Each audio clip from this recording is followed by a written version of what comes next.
Hi there everyone.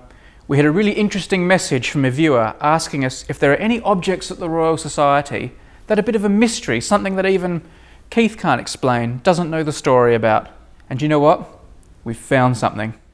This is, well, box 7. It just has box 7 written on it.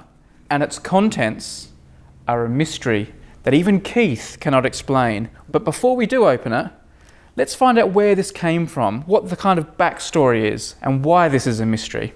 And to do that, we have more books. We do have more books, and these books are all from the archives of the Royal Society Club. So this is a club within the Royal Society? Well, it's kind of without the Royal Society, but it's a scientific club. So it was established as a private dining club for Royal Society fellows. So they pay subscriptions, they have a meal. Usually it would have been in the 18th century at a local tavern or a hotel. And they would discuss matters to do with science or anything else that interested them. And we have records going back to the 1740s. Here's one I've just opened arbitrarily, August 11, 1746. We have a list of everybody who's there, and they had, what did they eat there? They had 2 dishes of skate and soles. They had rabbits and onions, very popular, calf's head, bacon and greens, and the hind quarter of a house lamb, venison pie, goose roast, chump of beef, shoulder of lamb, cherry and currant pie, apple pie, butter and cheese to follow. That is quite a meal. This is the 18th century, of course, and if you see any of our portraits around the building, they're quite well padded, the gentlemen of this period. And just to let you in on a little secret, we're just about to have our lunch break as well, and this is actually making me hungry. I could go a bit of this, I think. Now this is 1746, but this is still going today. It is. We have a 19th century volume here with general meetings of the club. And by this period, this is 1856, who do we have? Quite a few engineers here. So people like John Rennie, Robert Stevenson's in there as well, very great engineer. So this is the great and good from the 19th century getting together to dine and to talk about the same things. And one of the things that typically they might have done would be to bring something interesting along with them. If they did a table conversation flag, they might pass around something that was interesting and just talk about it, and perhaps almost play a guessing game. What's that? And quiz the people around the table. So basically, after they'd done all their boring politics and had their food, they'd do a bit of show and tell. Yeah, pretty much.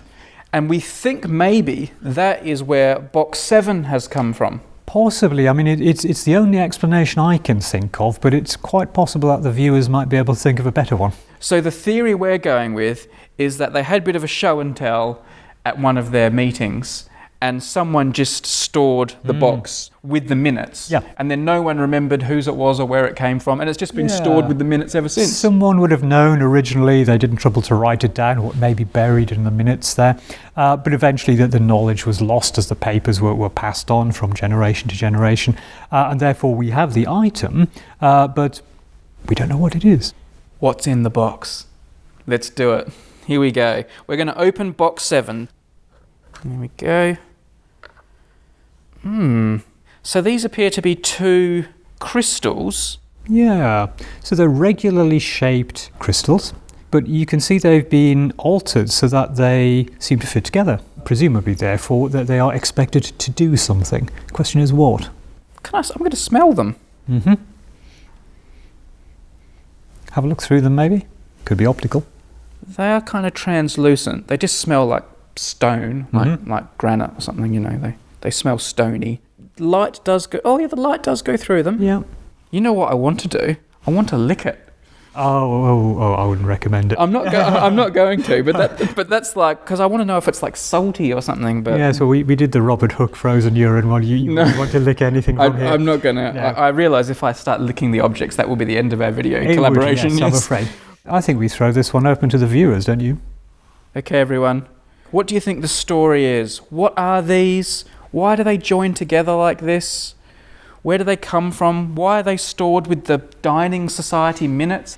It is a mystery. You asked for a mystery, and you've got one, because we're not being much help here, are we? We're not really, but that's part of the charm, I think. Let's try and find out what this thing is and put the mystery to bed. Go on.